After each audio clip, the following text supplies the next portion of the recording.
Well, good afternoon, ladies and gentlemen. It's my great privilege as chairman of the LEP for Stoke-on-Trent and Staffordshire to really lead an introduction and a panel discussion on Stoke-on-Trent, a smart, sustainable city. I think what has impressed me over recent years is the really changing dynamic within Stoke-on-Trent, a city that's very much on the up, a city that's now making all the good news stories in this part of the country, and importantly in this context, a city that's very much looking towards the future and not locked into its past.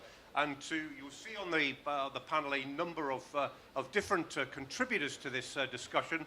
But to make progress, what I'm going to do is introduce now Councillor Abby Brown, who's Deputy Leader of the City Council and a very passionate advocate for the Stoke-on-Trent of the future.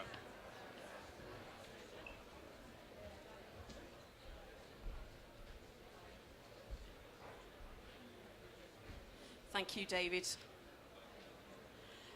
Anybody who's heard me speak here over the last couple of days will know that I'm very clear that my city is a very ambitious city. The 13th largest city in the UK, 13th fastest growing economy, 10th fastest outside of London in the southeast, with an incredibly buoyant local economy at the moment. We have the Ceramic Valley Enterprise Zone, arguably one of the best performing enterprise zones in the country, that secured over 1,000 jobs within its first year alone. We are the 10th best place to raise a family, in the Times top 20 most cultural places to live at number 11, one of the fastest growing housing markets in the UK, and in my opinion one of the most exciting cities in the UK at the moment. However, we are also very keen to keep an eye on how we stay where we are and also improve our offer to be competitive globally, whilst also improving the quality of life for our residents. And obviously today I'm going to talk a little bit about how we are doing this. And the story really kind of starts around the City deal a few years ago, which brought forward our exciting proposals for a district heat network, which we are now in delivery of. Low carbon smart energy system. It's creating jobs, both in the build and operation of the network, encouraging new business and residents to access affordable heat and alleviating fuel poverty across the city. On the back of that, we launched the idea of a hotspot within Stoke over a year ago to facilitate networking amongst cities with similar ambitions and also partners who are interested in these technologies. The hotspot hosts events and brings together suppliers to support them in becoming long-term partners in the ongoing heat network developments. And alongside that, we're shortly to bring forward a new hotspot training centre, the Heat Academy, with Stoke-on-Trent College launching very shortly. We've been working with Sinfra, the Swedish energy procurement body, to support our local supply chain development, and also working with the Swedish city of Helsingborg to transfer knowledge and skills to support the building of smart solutions that in turn support development in Sweden. In September last year, we started the initial 18 kilometres of our district heat network installation. And our first commercial partners in that to receive district heat network energy will be Staffordshire University, the Sixth Form College of Stoke-on-Trent and Stoke-on-Trent College itself, and we anticipate those all being online by autumn later this year. We're also working with our partners at Keele University, who are working with business, academics and graduates to create the first at-scale smart energy network demonstrator, basically a living lab to research, develop and test new energy efficient technology. We've announced as well as a city our intention to build a new 270,000 tonne energy from waste facility, integrating and optimising local power and heat production, used and supplied through a locally owned energy company. We're also working with our ceramic sector, obviously one of the biggest sectors within the city, to characterise and capture waste industrial heat, protecting jobs and providing further low carbon energy for the city. We're also working with our other university, Staffordshire University, who are working with us on an energy think tank to address issues to increase the adoption of renewable technologies, using their world-class gaming technology to stimulate and model, helping to understand consumer behaviour and thinking to create truly smart energy systems. And our Smart City Alliance really came through the back of that sort of work that recognises the strength and skills that we have locally in these sorts of technologies, and also the opportunities through collaboration. We are, after all, the city with the motto Vis unita fortior, united strength is stronger. And we believe that with the right partners, the Alliance will help to secure commercially sustainable, clean, secure, affordable energy, driving jobs and growth backed by innovation. And I'm going to introduce now the next speaker, Tim Lowe from Siemens.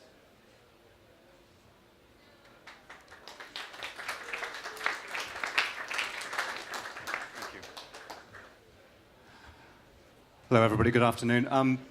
So my name's Tim Lowe. I'm with the part of Siemens that's known as DES, which stands for Distributed Energy Systems. And Distributed Energy Systems, well, we're a unit that was formed at the start of last year, really to pull together the different strands of Siemens technologies, Siemens-wide portfolio of relevant energy technologies, to respond to the changing needs and the evolving opportunities of the contemporary energy market. So, and until not very long ago, energy used to be a relatively straightforward proposition. It was generated centrally, it was transmitted, it was distributed to people, and then you had the users at the end of the chain. It's now actually become massively more complex, but amidst that complexity, there is also opportunity. And this all ties into one of the themes that Councillor Brown mentioned just then of actually, if you work with partners, if you create appropriate systems that harness those technologies, you can achieve an enormous amount in terms of secure, low-carbon, affordable energies. So just to say a little bit more about what this means in Siemens world, Siemens Distributed Energy Systems, it covers a mass of things. Very often at the heart of it, certainly on the electrical side of things, you have the microgrid, and Siemens is well known for all sorts of large-scale electrical energy technologies, switchgear, transformers, low voltage, medium voltage, right up to high voltage, long distance interconnectors. But also a key part of our offering these days in response to the evolving local markets is the microgrid, and the microgrid really sits at the heart of all that we do to stitch these things together. So, you know, linked to that, you might have small-scale power generation, potentially in the form of renewables, wherever appropriate. In some cases, ground source heat pumps, where necessary, backup generation in the form of reciprocating gas engines, and we make some of the most efficient reciprocating gas engines that there are. A key part of the modern energy landscape is of course battery storage. That's one of the things that helps to smooth things out when the sun doesn't shine and the wind doesn't blow. And alongside that, as I say, wherever possible, harnessing renewable technologies. And then there's the heat side of things, and on the heat side of things as well, you know, those are absolutely key parts. And what we do is we link all of these smart energy networks together with smart buildings, all of the smart building technologies that we have. And increasingly in the future, we see that that's going to be moving over, and of course electric vehicles are going to be tying into this as well. So it's very exciting the way the whole thing is evolving. And within that, there's a range of Siemens products and services and solutions that we offer that address this market. However, you've got to start somewhere, and one of the key areas to start with, and one of the key area that we've started with in our collaboration with Stoke-on-Trent, is by looking at energy efficiency. And so in recent months, we've been working with Stoke-on-Trent City Council under Project Development Agreement to look at the energy needs of 13 of Stoke-on-Trent's existing council buildings. And that includes leisure centres, it includes town halls, and of course with Stoke-on-Trent being a conurbation, there's more than one town hall. It also includes a range of other large energy users, including museums and galleries. But essentially 13 of the highest energy users. And we have been looking at a range of technologies that address the challenges of energy efficiency for those buildings. You can achieve a huge amount just by improving lighting, but as well as that, of course, there are the air handling units, the other aspects, the HVAC, the building management systems, and what we believe that the sort of hypothesis that we're testing and developing at the moment is that actually through deploying appropriate technologies in those 13 council buildings, we're able to reduce CO2 emissions, reduce energy consumption, and reduce energy spend. All three of those by between 25 and 30%. And what we're looking to do is harness Siemens technologies. Alongside that, we will also bring the significant financing capabilities that we have within Siemens as well, in Siemens Financial Services. We think this is a very exciting scheme and a key first step in what we hope is an extended period of long-term collaboration with Stoke-on-Trent. So thanks very much for your attention, and I will hand over to the next speaker, which is Tim Day from Solarplicity. Tim.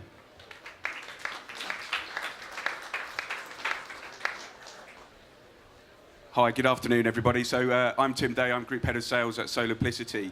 Solarplicity are a renewable energy company. We're a renewable technology business, and we're also an investor in those technologies. And we're working towards creating a community energy scheme for the tenants of the city of Stoke-on-Trent. So I'm just going to tell you a little bit about that community energy scheme. Okay, so what is a community energy scheme? Well, it's a partnership between Solarplicity and Stoke-on-Trent, offering tenants a switch to affordable and renewable energy. Tenants are going to be asked to join the community energy scheme, and they have to choose to become a member exactly the same way as they would choose to switch from, say, a British Gas to an Empower or an OVO Energy or whoever. Where assessed suitable, Solarplicity will fund and install panels or solar PV systems on tenants' roofs, and where applicable, we'll put battery storage on as well. There is one simple rate for both gas and electricity, and we call it our fair market price, and we guarantee that rate to always be cheaper than the average of the big six. There's no confusing standing charges. Tenants only pay for the energy that they use, and everybody pays the same rate. And this is really, really important in social housing and for tenants, that people are on credit meters and people are on pay-as-you-go meters. Everybody pays the same rate within our community energy scheme. We give everybody free LED lights for their home, and while they're a member of the scheme, those lights are free for life. So if one blows, they phone our customer service centre up and we'll send them a replacement. Doing that also reduces their energy consumption and therefore their costs. And at the end of the year, we give them a cashback for being part of the community energy scheme. And all tenants can join the scheme, not those, just those that live in a property that's suitable for solar. In the region of Stoke, the average saving per household is about £296. So, you know, a not insignificant amount. So what's in it for the landlord, or Stoke, more importantly? Well, first of all, it's asset investment into the Stoke housing estate. This is approximate figures at the moment, but we're looking to invest about £43 million of Solarplicity's cash into this housing stock. We're also going to help them meet their environmental performance targets by adding sat points. So when I put solar on a tenant's roof, the landlord would, on average, benefit from about 12 sat points for solar, and there's also a couple of sat points for every set of LEDs that we install as well. So as you can see, there's quite a few sat points there and some serious avoided cost for the city. We also enter into a profit share with the landlord.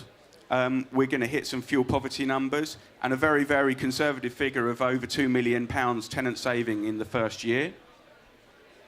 We're going to lower their carbon footprint because it's about 1 tonne of carbon per solar PV system installed.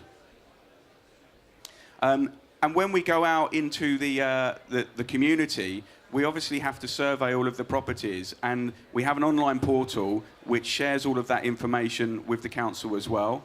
And we also have an online monitoring system for all of the solar production, and that will also be shared with the council.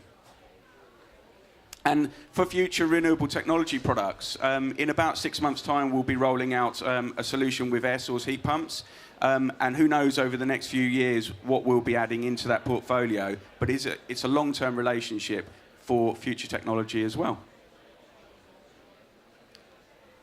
And that was me. So I think it's Michael now.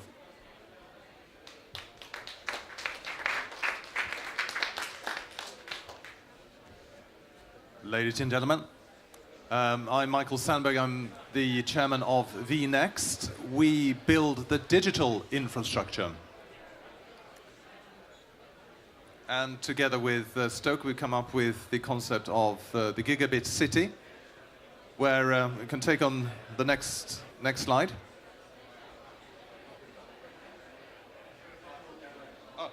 I can do it myself. Thank you.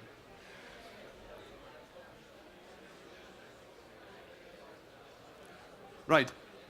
As a council, you're familiar with roads, and you have the HS2 coming and stopping in Stoke, which is great. Of course, that is fantastic.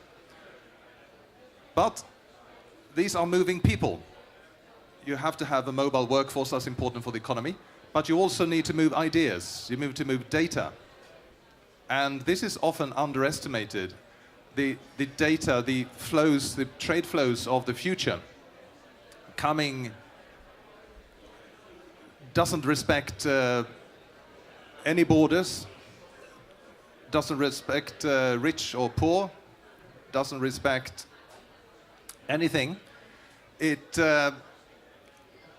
People who work and like to live in Stoke, for example,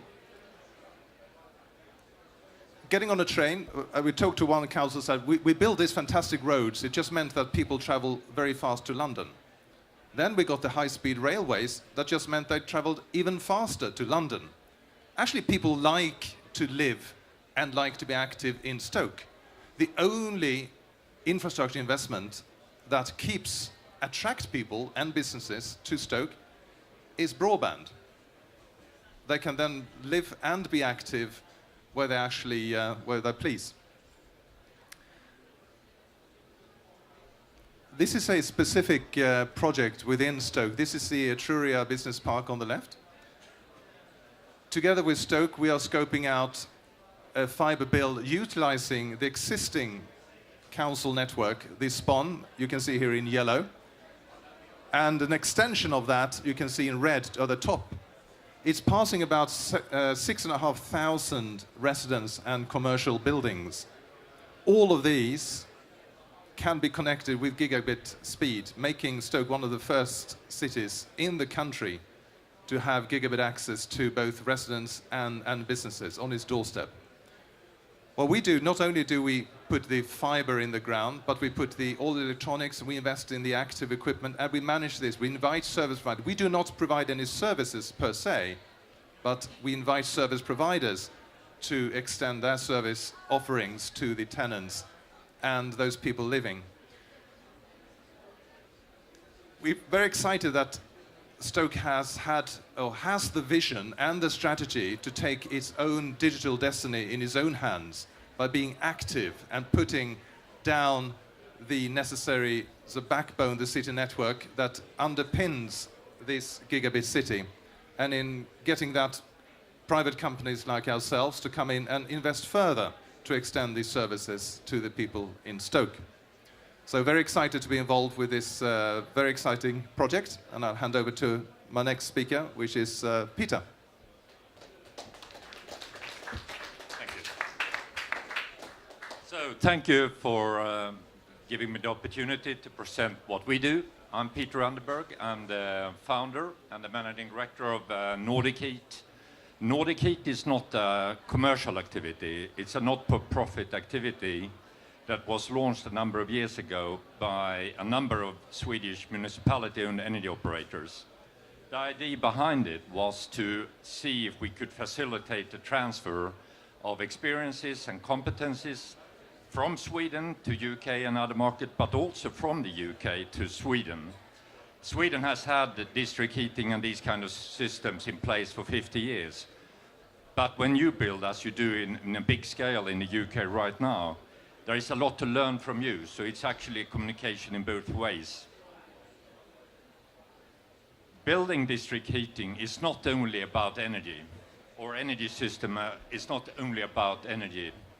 It's also a political initiative. It's something we have learned over the years in Sweden, that you need to do this as a political initiative to really get the maximal benefits out of it. Obviously, you need to create a very competitive energy system, heating system and so on, so you can't get any free ride. But beyond that, you also need to make use of that investment to maximize the output in terms of creating jobs, in terms of creating new opportunities for education, attracting investors, companies, And also, which was the very start of the district energy and energy investments in Sweden, energy security. That's why we did it. And I think we are in a stage in Europe now where more and more people need to look at that. Obviously also the green agenda, the carbon agenda is behind it all. So for that reason, we see it is not only a transfer of technical competence, but equally an exchange of political experiences. You can't copy-paste what's done in Sweden, but you can exchange the ideas and to make it understood that you need to have a political backing of these kind of investments to really optimize the output. And it's very impressive coming from Sweden and see how the political leadership and people in Stoke have mobilized around these initiatives. And we try to emphasize that even more through the Smart City Alliance, where there are also a number of other cities involved. Another initiative which is very critical is training, and Abby mentioned that there is an initiative which we have initiated in cooperation with Stoke colleges to try to train people to increase the capacity in the supply chain. And finally, which was also mentioned, in cooperation with Stoke Council, we have developed a business center called the Hotspot Stoke. I think I'll leave it at that stage for the moment. Thank you.